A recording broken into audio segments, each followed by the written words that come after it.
Hatuna sababu ya kujipendekeza kwa mwanadamu. Sisi tunaona kwamba kujipendekeza kwa Allah subhanahu wa ta'ala kuna fadhila kubwa zaidi kuliko kitu chochote. Kwa hatuhitaji support ya mtu yoyote kwamba tusapoti kimali au kivyeo au kivingine. Tutazungumza maneno haya kwa kuwa ndiyo dini yetu. Tuliwahi kuyasema haya yakatugharimu, lakini sisi hatutajaribu kurudi nyuma.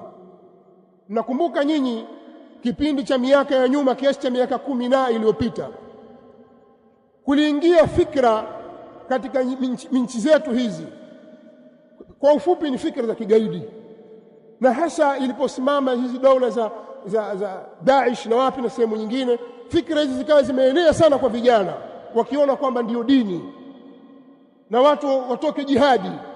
Hawa viongozi makafiri, kamata askari, uwa, chukua silaha.